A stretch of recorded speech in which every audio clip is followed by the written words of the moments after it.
I'm Jason Sanders, Alabama's Republican candidate for U.S. Senate, and this video is all about states' rights and why that should matter to you. In order to understand states' rights, it's important to have a brief history understanding of why we created the Constitution the way it was created and why we understood that it didn't work when we had no federal power of any kind.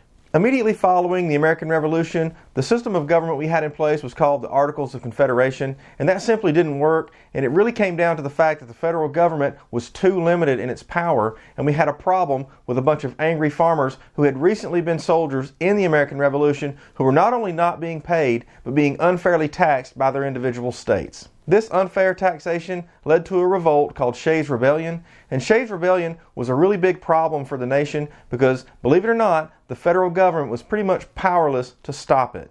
That rebellion was eventually ended, but it didn't come easy, and it served as a real eye-opener for the nation. It forced our early government to ask the question, if we had that much trouble with a bunch of angry farmers, what would we have done had that been an actual invading force? It was clear to them that we needed a federal government that had the strength to hold the states together and unify us and defend the nation's borders. This incident gave rise to the Constitution of the United States of America, but the Constitution wasn't always widely accepted, especially not in the beginning. Not all of the states were on board because they feared a federal government would become too powerful, and eventually it would be more powerful than the states that created it.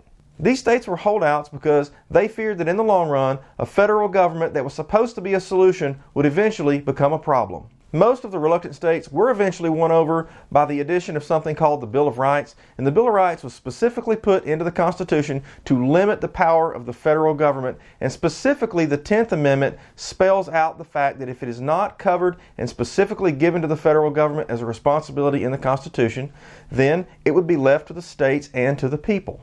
Now, before anybody misunderstands what I'm about to say, I do believe that we need a federal government. After all, the problem that we faced early on with Shays' Rebellion was solved by the addition of a federal government.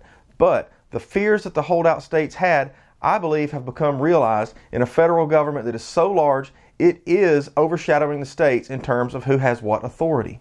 The idea of states' rights makes us a better nation, and I have a couple of examples that will help to demonstrate that. Take, for instance, all of the federal agencies that have been created by the federal government and how many of these agencies make rulings and laws that you and I have to follow, even though we didn't vote for any of the people that head those agencies or that make the rules. It hasn't been that long ago that the EPA was trying to farm a welder $75,000 a day for building a pond on his own private property. Now, that welder did eventually end up winning that case, but it came at a huge cost and a lot of frustration to him. And as far as I'm concerned, the EPA had no authority, at least not that's found in the Constitution. Now, don't misunderstand, I don't want to do away with the EPA entirely, but I would like to make it a much smaller organization. The EPA should serve as an advisory role, and it should be Congress that makes laws, and not a government organization appointed by someone else. This next example has to do with education and Common Core, and it's more of a hypothetical because, to be fair, the federal government has not mandated that the states adopt Common Core. However, we've seen movements that were challenged and made it to the Supreme Court, and the Supreme Court sided with the movement, saying that because the majority of the states had adopted the movement was now a requirement for all of the states. So under an interpretation of government like that one, I could easily see Common Core becoming something that was federally mandated to all of the states.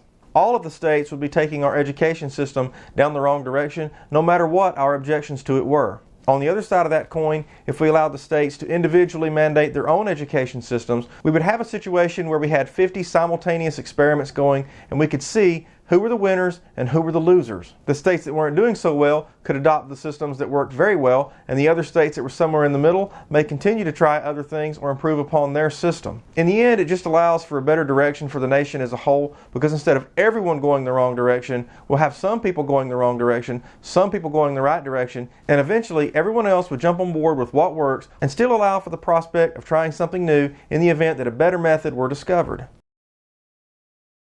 Another big benefit of the individual states' rights is that I personally believe that at least half of our social problems could be solved by going back to states' rights, because no matter how crazy of a person you can dig up, there is a state that is suited to them. And the last argument that I'll make for states' rights is just to say that it's in our Constitution, and I just can't see any reason that we shouldn't honor it. And that about wraps up this video, and now it comes to the part where I have to ask for your support.